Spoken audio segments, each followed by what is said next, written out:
শ্রী শ্রী রামকৃষ্ণ পরমহংসদেবের চরণে সশ্রদ্ধ প্রণাম জানিয়ে আজ আবার আমরা চলে এসেছি শ্রী নির্মল কুমার রায় মহাশয়ের শ্রীরামকৃষ্ণ নামক রচনার দ্বিতীয় পর্ব পাঠ করব বলে।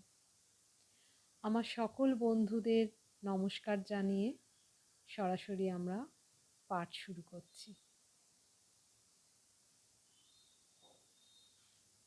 কোনো বিদ্রোহ নয়, কোনো বিপ্লব নয়, কোনো রাষ্ট্রীয় আন্দোলন নয়, কোনো বিরোধ নয়, কোনো বিদ্বেষ নয়, কোনো তর্ক নয়, কোনো ঘৃণাও নয়, কোনো যুদ্ধ নয়, কোনো ধ্বংস নয়, শুধু ত্যাগ ও প্রেমের মন্ত্রে শক্তির উদ্বোধন।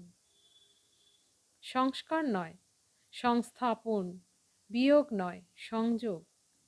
আধুনিক ধ্বংসাত্মক সভ্যতার হাত থেকে সমগ্র জাতিকে রক্ষার জন্য ভারতের সনাতন ধর্মকেই পুনঃপ্রতিষ্ঠিত করলেন সর্বধর্ম সমন্বয়ের মাধ্যমে।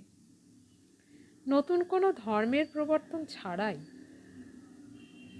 এই বিশ্বের মূলীভূতা চৈতন্যময়ী পরমা শক্তির সন্ধানে আকর্ষণ করলেন সমগ্র জাতিকে। শুধু ত্যাগ, শুধু প্রেম, মহাপ্রেম। কামারপুকুর থেকে কাশীপুর সর্বত্রই আত্মিক প্রেমের বিকাশ।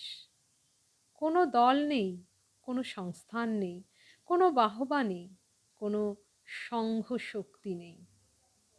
একটি ক্ষুদ্র মানুষ এগিয়ে এলেন তার বৃহৎ শক্তিতে, জয় করলেন সমগ্র মানব জাতিকে, আবার অন্তরিত হলেন সমগ্র মানব জাতির হলাহল পান করে রুধির স্নাত কণ্ঠ নিয়ে।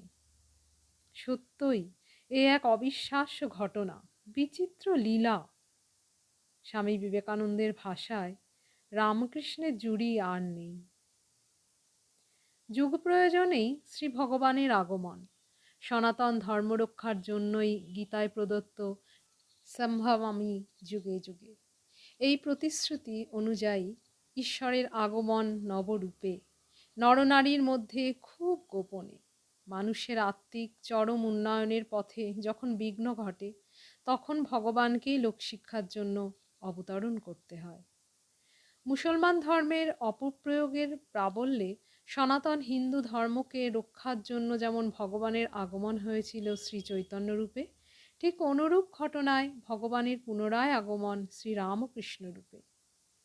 খ্রিস্টান ধর্মের অপপ্রয়োগের প্রাবল্যে সে সময় যখন উচ্চবর্ণের উচ্চশিক্ষিত হিন্দুরা সনাতন হিন্দু ধর্মের প্রতি আস্থাহীন, যখন রাজা রামমোহন, দয়ানন্দ সরস্বতী প্রমুখ ধর্ম সংস্কারকগণ তাদের সঠিক পথের সন্ধান দিতে সম্পূর্ণ সফলতা অর্জনে ব্যর্থ, তখন ধর্ম সংস্কারের বদলে ধর্ম সংস্থাপনের সঠিক নির্দেশ পাওয়া গেল ভক্তরূপী ভগবান শ্রীরামকৃষ্ণের কণ্ঠে।